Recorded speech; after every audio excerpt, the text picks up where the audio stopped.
करने वाले हैं, जो कि है unit number 8। Unit number 8 algebra class 6। आज मैं आपको बताऊंगी कि अलजेब्रा क्या होता है, फिर हम उससे कुछ रिलेटेड कुछ चीज़ें पढ़ेंगे और उसके बाद हम आगे चलेंगे।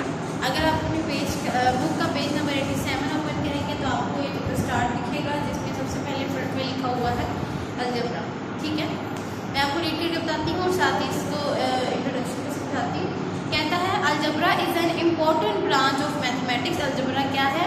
मैथमेटिक्स की एक ब्रांच है जो कि बहुत ही इम्पोर्टेंट है। ठीक है, अलजेब्रा क्या है? मैथमेटिक्स की एक ब्रांच है that provides us the solution of many complex mathematical problems in an easy way.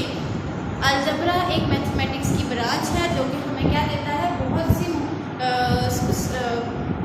बहुत सी कॉम्प्लेक्स सॉल्यूशंस को इजी करके, इजी वे में हमें सॉल्व करके देता है। बहुत सी कॉम्प्लेक्स सिचुएशन जो होती है मैथमेटिक्स में, उनको सिंपल करके हमें देता है।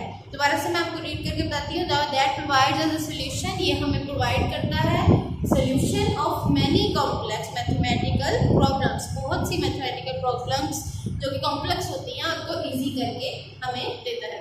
Specially when we represent a quantity by a symbol without knowing its numerical value. जब हमारे पास किसी क्वांटिटी की कोई वैल्यू मौजूद नहीं होती है तो हमने उसकी वो वैल्यू फाइंड करनी होती है। तो कुछ टाइम के लिए हम उस क्वांटिटी को क्या कर देते हैं? कुछ नाम दे देते हैं, और ये अलजेब्रा हमें बताएगा कि उस क्वांटिटी को जब उसकी वैल्यू आपके पास मौजूद नहीं है तब आपने उसको क्या नाम देना है और किस तरह से उसकी वैल्यू को फाइंड करना है, ये हमें अलजेब्रा बताएगा। ठीक हो गया। नेक्स्ट आपके पास चलते हैं relationship between arithmetic and algebra, कि अरिथमेटिक और अलजेब्रा में क्या रिलेशनशिप है, क्या ताल्लुक है। अब तक हमने अरिथमेटिक पढ़ा है। अरिथमेटिक का मतलब है वो वैल्यूज जिसमें हम नेचुरल नंबर यूज़ करते हैं, जिसमें हम ऑपरेशन यूज़ करते हैं, ये सब मिला के क्या बनाते हैं? अरिथमेटिक नंबर्स बनाते हैं, मैथमेटिक वैल्यूज बनाते हैं। अब वो कहता है इन अरिथमेटिक और अलजेब्रा में क्या रिलेशनशिप है, ये हमने आप देखना है। मैं पढ़ के आपको बताती हूँ। We are well aware of natural numbers. हम सबको पता है कि नेचुरल नंबर्स किसको कहते हैं? वो नंबर जो 1 से स्टार्ट हो, वो natural number. And use of the basic operation, अगर आप अपनी बुक पे देखेंगे पेज नंबर 87 पे, तो मैं वहाँ से रीड कर रही हूँ। And use of the basic operation, कौन से बेसिक ऑपरेशन होते हैं? Plus minus multiplication and division. यही हमने आज तक बेसिक ऑपरेशंस पढ़े हैं। इन अरिथमेटिक में 4 बेसिक ऑपरेशंस होते हैं, plus minus multiplication and division. और साथ ही साथ आप जानते हैं कि नेचुरल नंबर्स क्या होते हैं? नेचुरल नंबर्स वो नंबर जो 1 से स्टार्ट हो। तो आगे कहना है इन अलजेब्रा वो यूज लेटर्स। मगर अलजेब्रा में, अरिथमेटिक में हम अरिथमेटिक ऑपरेशंस और नेचुरल नंबर्स को यूज करते हैं। इसी तरह अलजेब्रा में हम क्या यूज करते हैं? लेटर्स यूज करते हैं। इंग्लिश अल्फाबेट्स जिनको हम बोलते हैं, जैसे ABCD and so on G तक, वो हम यूज करते हैं किसमें? अलजेब्रा में। In addition of numbers to generalize the arithmetic, which helps us to express a quantity without knowing its numerical value. We shall express in example. वो कहता है कि अलजेब्रा में हम इंग्लिश लेटर्स यूज करते हैं और अरिथमेटिक में हम नंबर्स और ऑपरेशन यूज करते हैं। जब ये लेटर्स, नंबर्स और ऑपरेशन मिल जाते हैं तो ये क्या बनाते हैं? अलजेब्रिक एक्सप्रेशंस बनाते हैं। एक्सप्रेशन आगे आपको बताऊंगी कि क्या होती है। अलजेब्रिक एक्सप्रेशंस बनाते हैं। ये सब मिल जाते हैं तब इनका रिलेशनशिप क्या होता है कि जैसे कि मैं लिख लेती हूँ इंग्लिश अल्फाबेट्स, आपको पता है ABCD and so on XYZ होता है। अगर मैं लिखूँ कि x = 1, तो 1 जो है वो नेचुरल नंबर है, x एक अलजेब्रिक लेटर है, तो इसका ये रिलेशन हो गया। इक्वल का साइन है, ये क्या क्रिएट बनाएगा? आपका रिलेशन बनाएगा अरिथमेटिक और अलजेब्रा। ठीक हो गया। इसी तरह कोई भी अल्फाबेट हो सकता है और कोई भी नंबर हो सकता है। जैसे जैसे हम आगे बढ़ते जाएंगे तो हम अपने क्वेश्चन सॉल्व करेंगे, तो आपको और मजीद समझ आती जाएगी कि क्या रिलेशनशिप है अरिथमेटिक और अलजेब्रा में। नेक्स्ट हम चलते हैं सेंटेंस की तरफ। सेंटेंस क्या है? अ group of words that makes a complete sense. ऐसा लफ्जों का मजमूआ जो कि हमें मुकम्मल सेंस देता है किसी सेंटेंस को समझने की। इस कॉल्ड अ सेंटेंस। देखिए जैसे मैंने कहा आई एम अ गर्ल, ये एक सेंटेंस है। ये सेंटेंस तब बनेगा जब मुझे इसकी सेंस समझ आएगी, जब मुझे इसका मतलब समझ आएगा। मैं कह रही हूँ आई एम अ गर्ल यानी कि मैं एक लड़की हूँ, तो इसमें मुझे इस सेंटेंस की सेंस समझ आ रही है। सेंटेंस क्यों है? क्योंकि इसमें बहुत से वर्ड्स हैं। वर्ड्स क्या होता है? 5 लेटर्स का 1 वर्ड बनता है, ठीक है। इसमें बहुत से वर्ड्स बन रहे हैं, तो ये वर्ड्स मिलके क्या बना रहे हैं? एक सेंटेंस बना रहे हैं। कौन सा sentence? I am a girl. यहाँ पर जो उसने कुछ एग्जांपल्स दी हैं, आप इसकी डेफिनेशन को हाईलाइट करेंगे सेंटेंस की। पेज नंबर 87 पे, a group of words that makes a complete sense is called a sentence. For example, cow give milk, गाय दूध देती है। Birds fly in the air, परिंदे हवा में उड़ते हैं। शी राइट्स वेरी वेल, वो बहुत अच्छा लिखती है। तो इट्स मीन इन तमाम सेंटेंस की हमें सेंस समझ आ रही है, तो इट्स मीन ये क्या है? Sentence. These are example of sentence. Next आप चलते हैं स्टेटमेंट की तरफ। ये सब जरूरी है किसके लिए? अलजबरा में। ये सब यूज होगा अलजबरा में। स्टेटमेंट क्या है? A statement is the sentence that may be true और फॉल्स।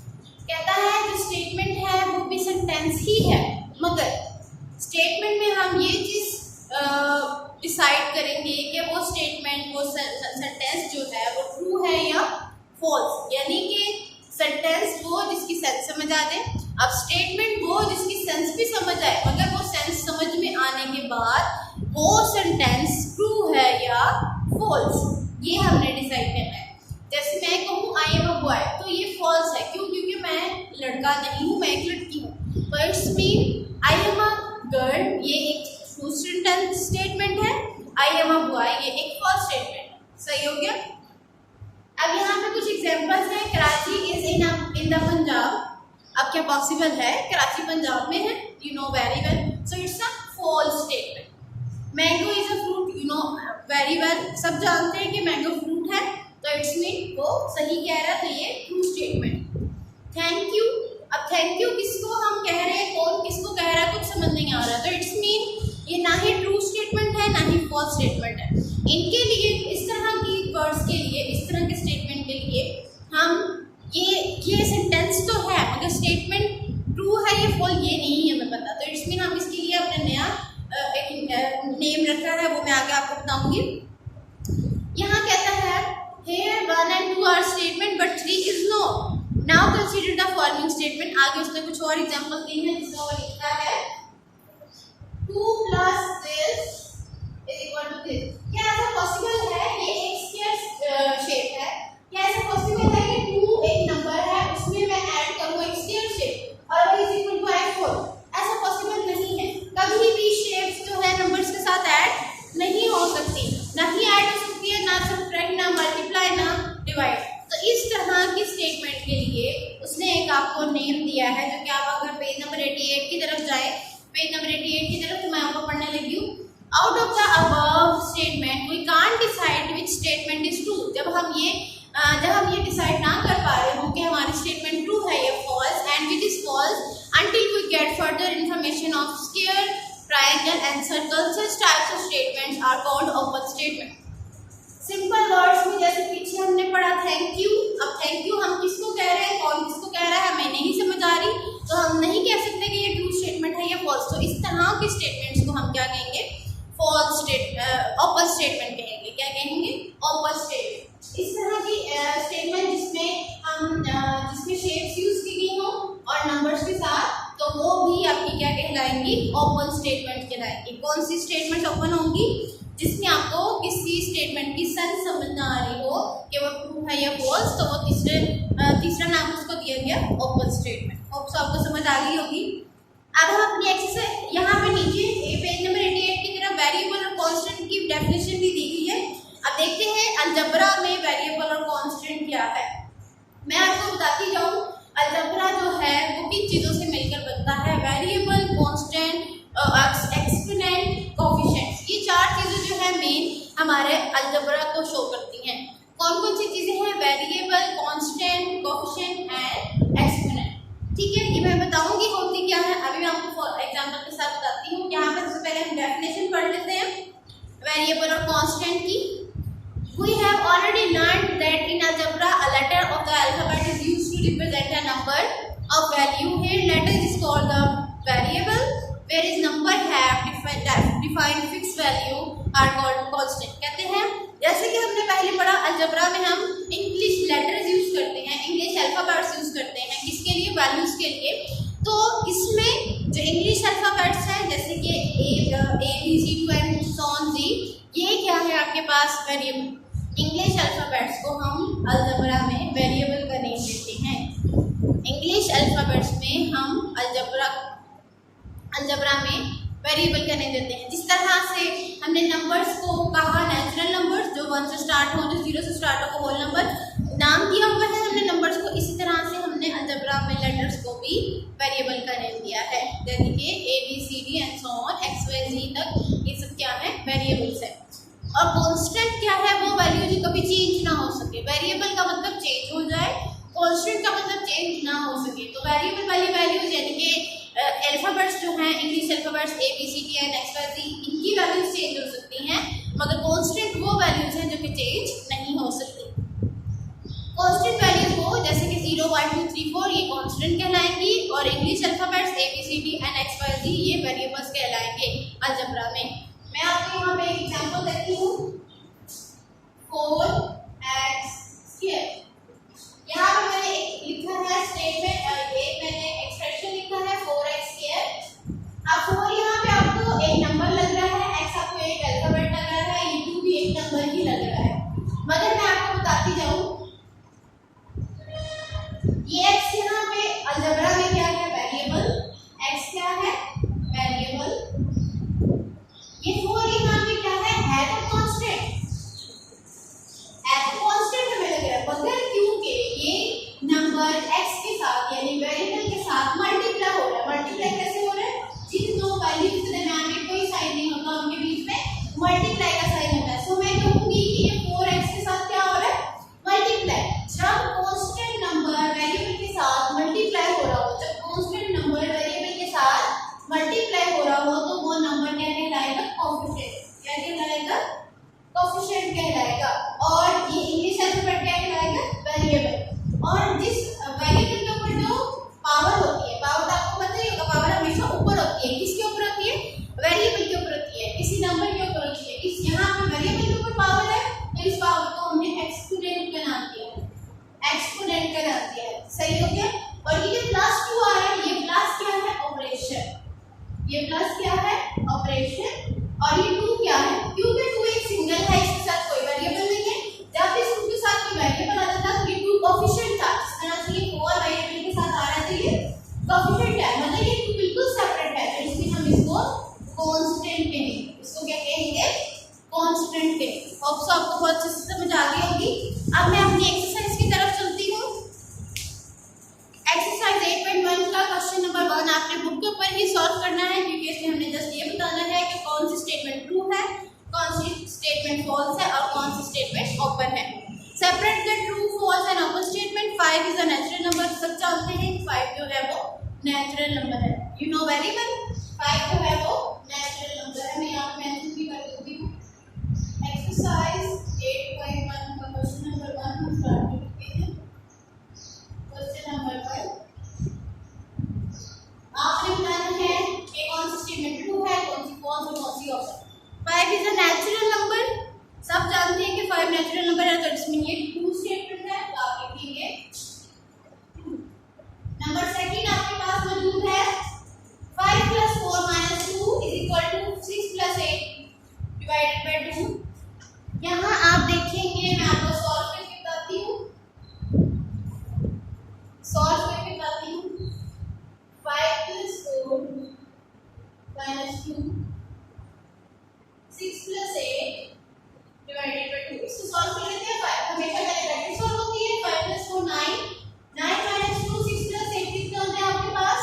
14 / 2। तो 9 - 2 7 और 14 / 2 भी 7। क्योंकि इन दोनों साइड्स का आंसर इक्वल आया है, तो इसमें ये बी ट्रू स्टेटमेंट।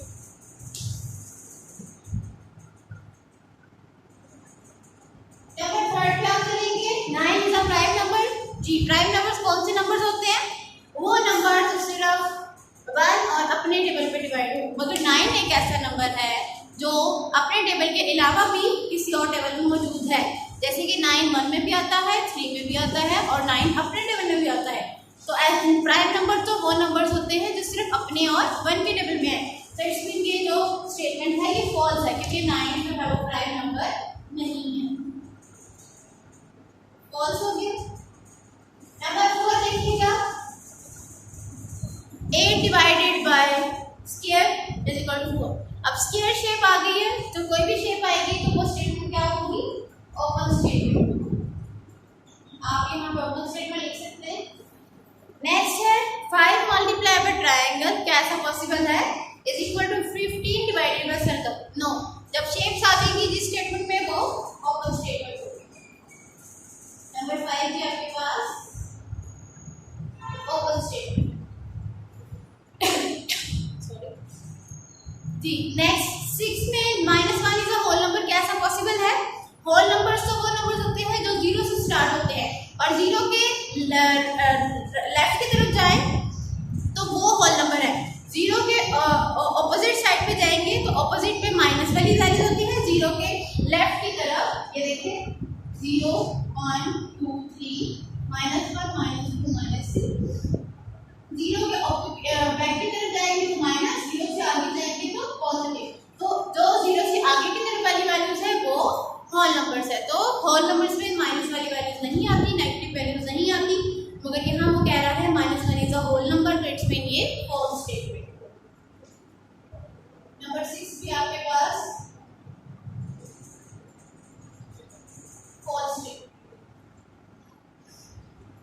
नंबर 7 देखिए, 5 multiply by 6 is equal to 4 multiply by 8। 5 multiply by 6 is equal to 4 multiply by 8। 5 to 30, 4 into 32।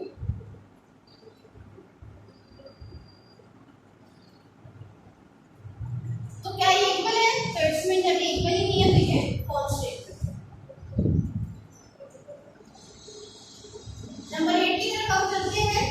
0.2 plus 0.5 is equal to square, क्या ऐसा पॉसिबल है कि नंबर्स वाली वैल्यूज को ऐड करें और किसके इक्वल है, स्क्वायर शेप के। नो, दैट्स मीन ये भी ओपन स्टेटमेंट। नंबर 9 की तरफ आते हैं।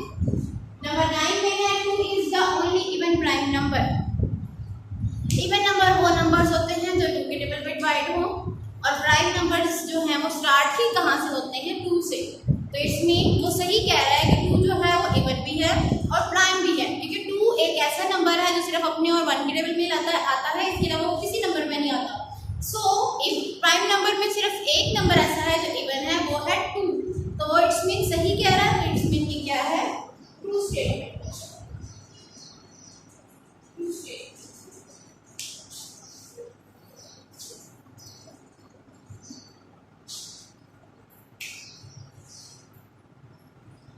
ये आपके पास ट्रू स्टेटमेंट है। आज हमने यूनिट नंबर 8 स्टार्ट किया, उसका इंट्रोडक्शन पढ़ा है, साथ ही एक्सरसाइज 8.1 का हमने क्वेश्चन नंबर 1 सॉल्व किया है।